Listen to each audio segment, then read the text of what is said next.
This is Gabriel Gonzalez for Cage Side Press, and I am here with Miranda Maverick, who takes on Maycee Barber on July 24th in Las Vegas. Miranda, first off, happy birthday. How is 24 feeling right about now? Pretty old and sore right now, mainly just from training, so I hope that goes away after this fight. To talk about it, you are not at home in Virginia. We see that you've been training a lot with Andrea Lee and Jim West and Aspen Ladd over there at the PI in Vegas. Just can you talk a little bit about how that came about to, get that training in so close to the end of the camp? Right, well, Jim West actually reached out to me about a month ago, maybe, yeah, about a month ago, and I was able to get a flight out here to just cross train, get some work with Aspen, give her a body and some training partner, and then Andrea as well, who is in my same weight class, of course, but we get along very well and are good training partners together. So it's worked out great for me. Of course, there's a lot of guys from their team too. I was able to come down to the PI for the first time outside of actual weight cut and everything and get help with some nutrition, do the whole body composition, data, all of that. So we'll have plenty of time to talk about Maycee Barber. I had a very important question for you. So Oh, oh. I was on my show, and it was a slow week, and we were talking. There's a zombie apocalypse. Which four fighters are you bringing with you to survive? You Four, were on five. my team. Oh, I really? Oh, want to. I want to know, what do you think of my decision? Do you feel like you're a good choice, or do you feel like I should have gone with someone else? I actually do feel like I'm a good choice. I was born and raised on a farm. I know every plant, every tree, every animal you can and should eat, and can fish and hunt pretty well, shoot a gun, whatever else we need to do. I'd like to say this is exactly why I picked you, for that Yeah, exact same reason. I'll be honest, it was a toss-up. I was like, I think I'll go Miranda. I almost went Laura Senko, but then, respectfully, she also farms. But just to say bluntly, you're a flyweight, she's an atom weight. I felt like you were a little more well equipped. If, we're not facing one-on-one, we're talking about the horde, you know what I yeah, mean? But I said, right, you know what? Very intelligent, could maybe be the peacemaker. We got to send her to build a bridge with another community. And the right. farming, we're going to need to Yeah, know how to eat something besides burgers in the apocalypse, so she'll be good at that. there we go. Perfect. But I I'm think that was. glad you think it's a good choice for sure. Um, I want to talk about some other stuff. So Maycee Barber, this fight comes across, and you talked about it when we saw you in March. You said, well, maybe Antonina if she beats Andrea Lee, because you wanted to set up the sister to Valentina. So when they came to you and said, hey, Maycee Barber, what was your reaction? My reaction was it was almost like a forced choice kind of thing. Like if you don't take a fight against Maycee Barber, one, she talks a lot. Two, they already were like, well, she's only like one rank above you. You can't jump three and expect to get that when you won't even take one fight above. I was like, that's a point, but I also have all these other points as to why it's really just not a smart fight, in my opinion. Currently, for the UFC. I think they're kind of stagnating the division, not necessarily on purpose, but they're making it that way. They whine about these divisions being stagnant, and then we see them pitting young fighter against young fighter and knocking them out of the ranks before they even get enough momentum to go on into the rankings. And I'm like, I can see where we were number four, number five. Great fight, perfect fight, fan favorite, all of it. But like I wasn't even popular enough, one, to even like get enough hype built up for this fight, you know? In a couple fights, that's when to make that kind of fight. That's when to make the big fan fight and a favorite. But I kind of knew they were going to do it. You know, when I met Maycee the first time, they made me walk back out of the room and come back in so they could video it. We both kind of talked to each other like, yeah, we know we're going to fight each other, but hi, nice to meet you. Cordial, friendly, and go on with the day. Uh, but it was one of those things I was like, I don't want to say I don't want to fight her for the reason of skill or anything like that. I just think from a business perspective, would have been smarter to do something else. And for me, it was a pay thing as well. I'm getting paid less than any other, probably any other ranked opponent anywhere because I started with the UFC, had two fights, and getting paid like I only had two fights. So renegotiated a little bit, so that was better. Still not prime what I wanted, but it's better. And now I'm able to fight, possibly win and get more money than her losing. Possibly not, I'm not sure. But that's always a factor to take in. Do you buy into this narrative? Because when people saw the fight, they're like, well, you have, who's going to be the quote unquote top prospect, right? Maycee, she'd built herself up with that. You're obviously on, also young on a nice run yourself. Do you feel like this is like, hey, the winner of this one is going to be the one, or do you feel it's not so cut and dry in that way? It's not so cut and dry. I like to think that if I win or when I win, I will be the next top thing. But I don't think one win or loss at a ranking of 14, 13, 13, 12, whatever we are now, really matters. Like, oh, they're the next contender for the title. Like, it takes a little while to climb that ladder, and I want to take my time climbing that ladder. I think I've told everyone that. We are young. We have so much time ahead of us, regardless of who wins or loses. Like, say Maycee loses, everybody's like, oh, that's three in a row losses. She's not the future. I'm like, well, she's fought pretty high level opponents, and she's very young, and people like to hate, and nobody likes her attitude, and that's just fine. I don't either, but at the same time, she's got a long time ahead of her to still fight. You can't necessarily count her out, or anyone that's young for that matter. We have a division that has people like at the age of 40 almost in it, so it's there's a lot of people who are going to be coming taking over the rankings just purely from people retiring, in my insight, in the next 2 to 3 years.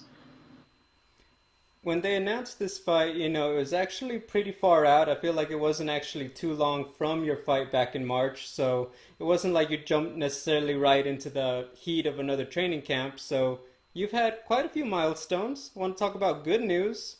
Miranda, you are now a Yeah, property owner at then I 23, now 24.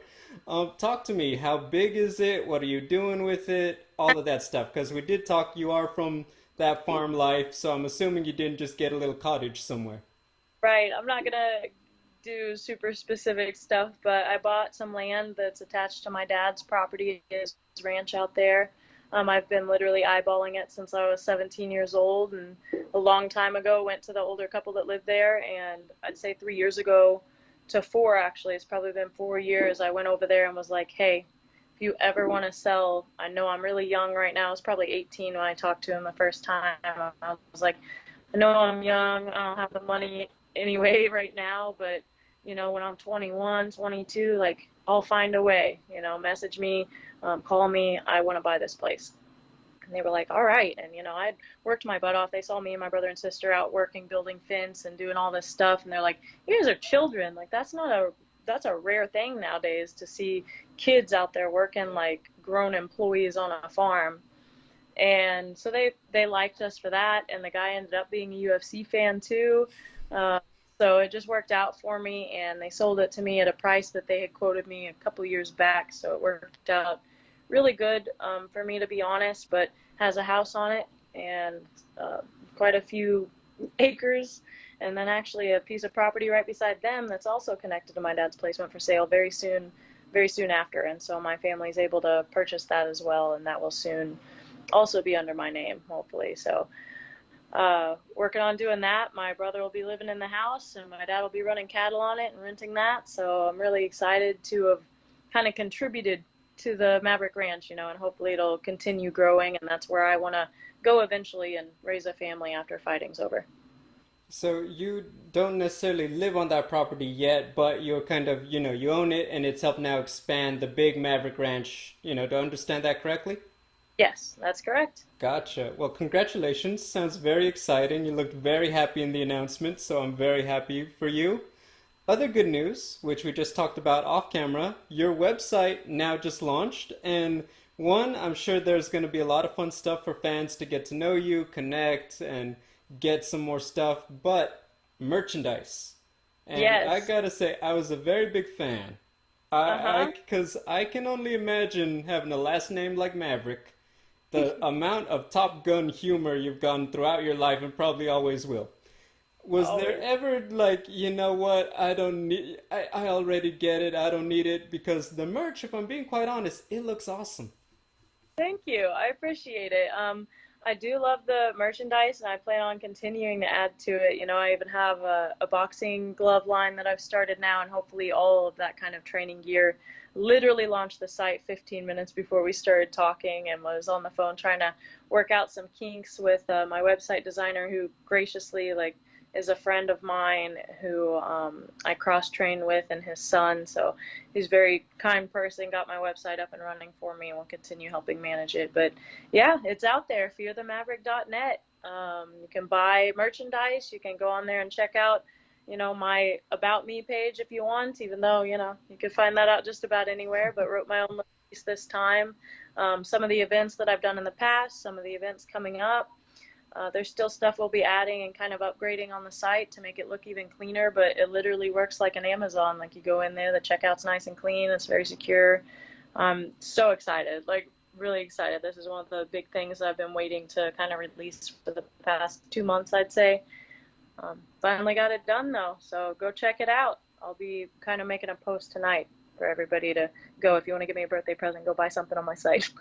Well, congratulations. I will definitely put an order in, for a medium of those Fear the Maverick t-shirts that look very cool.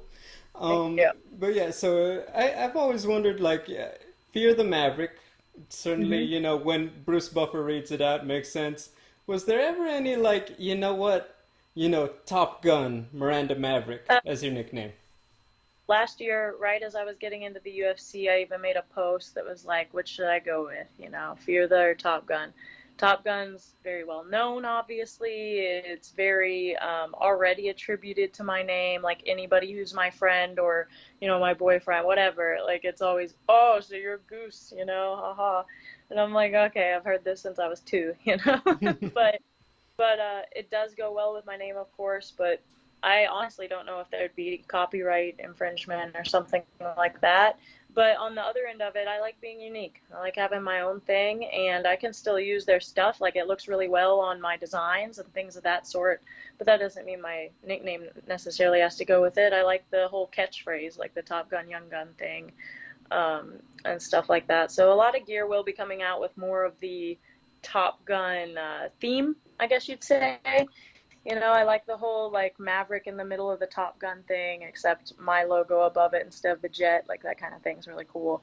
But as far as taking the name, I just finally decided one, I think it's kind of silly to give yourself a name, and Fear though was kind of where it got to where I am, and a lot of people know me from that, and I don't want to discredit the people who gave it to me either. Well, I certainly get that for sure, and I think it definitely works. Definitely, when you talk about as your career grows, you want to have no issue profiting off your Fear the Maverick merchandise. So I definitely get where you're coming from there. Final note on that, I'll be honest. I'm asking this question probably a little more for your reaction. Who's the Okay. best Maverick in the UFC, you or Michael Chiesa? I think me, I'm not a fake one. I can't wait to play the clip Okay, back.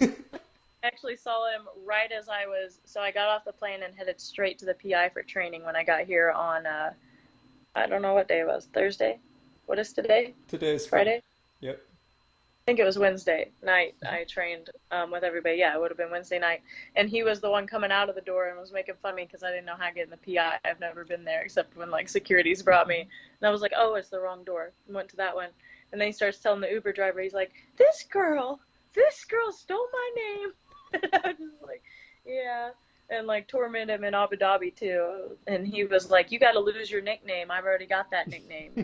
Like it's not my nickname, and had to show him like my driver's license.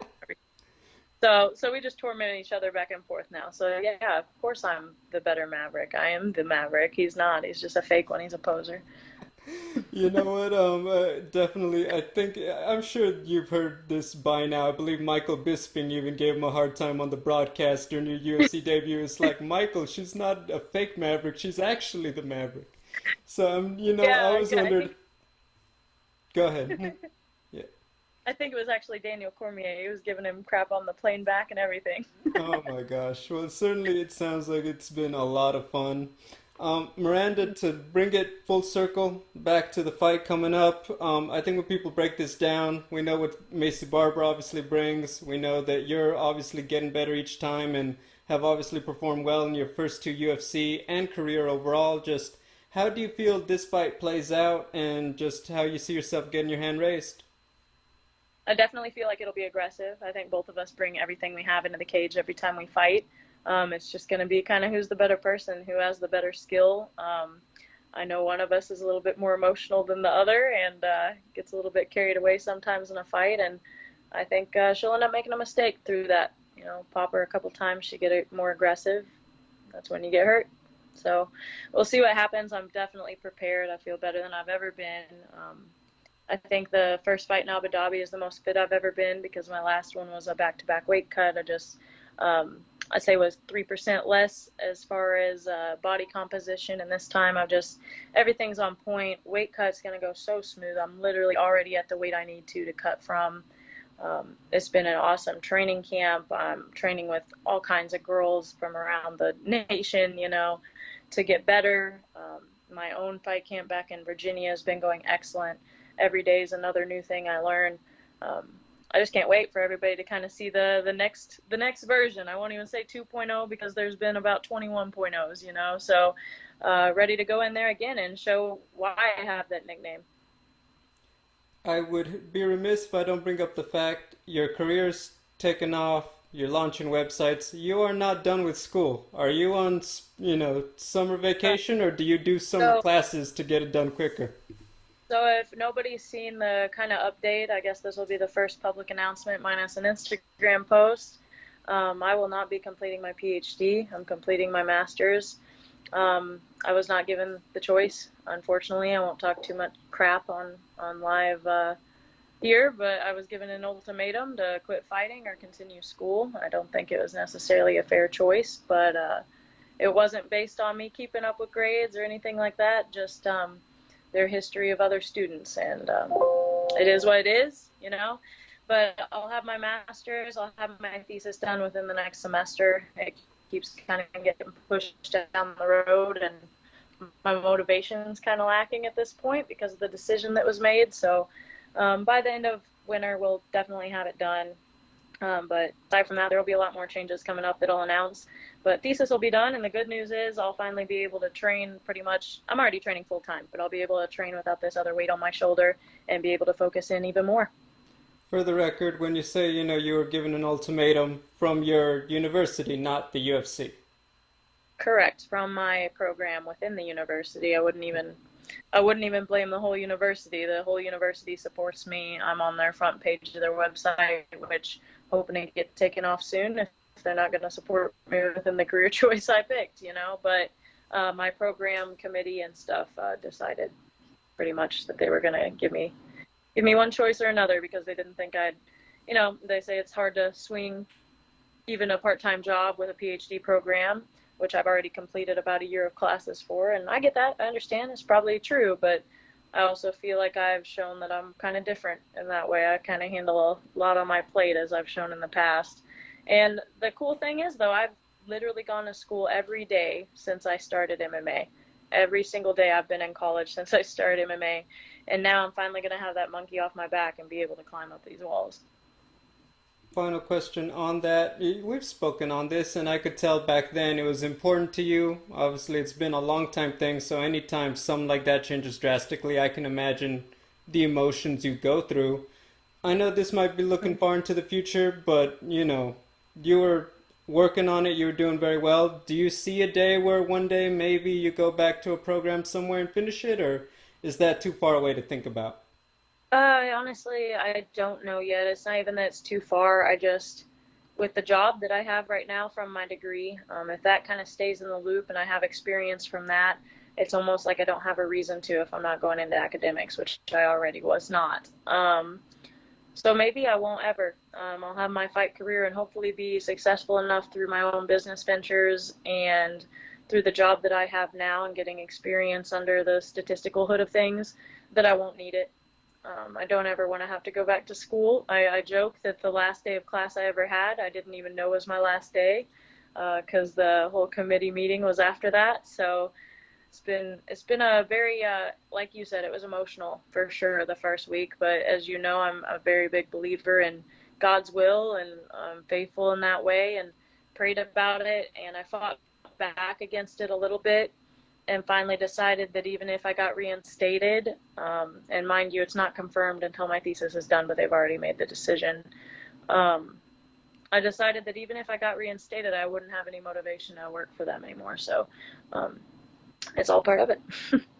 Well, Miranda, I wouldn't be able to let you go without saying I think that for anyone who's ever tried to balance the two, whether it be a regular part-time job, whether it be a family, and still get, to that level of academics and completing a master's is no small thing. So certainly congratulations for accomplishing everything. I'm very sorry to hear that, it gets taken from you in that way, but certainly I think I speak for a lot of people that you've done so much, and I think we only see good things coming for you, and I think that that will manifest itself for yourself very soon. So just congratulations on everything you've done, and certainly know that, like, we know that if Miranda could have done it, she would have. So I think the fans don't question that from you on that. So just want to say that to you before I let Yeah, you go. I appreciate that. That definitely was actually one of the things. I was like, it felt almost like a failed thing, but it was out of my control. And whatever people want to spin it as, which they will, as we both know, it is what it is. I've already seen one that was like, oh, she failed out of the PhD program. And I'm like, whatever you want to believe, people. But that's part of it too. You get all that hate and all the different people, but whoever is your fans is your fans. And I feel like it is an inspiring thing just to get where I have with it. I know a lot of people that struggle just to keep up with school, and a lot of those people I've actually helped keep up with school. So um, I just look forward to my future without it. I think it's going to be even brighter than it was before, and even a higher chance of me reaching the top and be able to focus more. I've never gotten to, and everybody's going to see a completely different person when I get to just boom fighting. That's all I'm doing.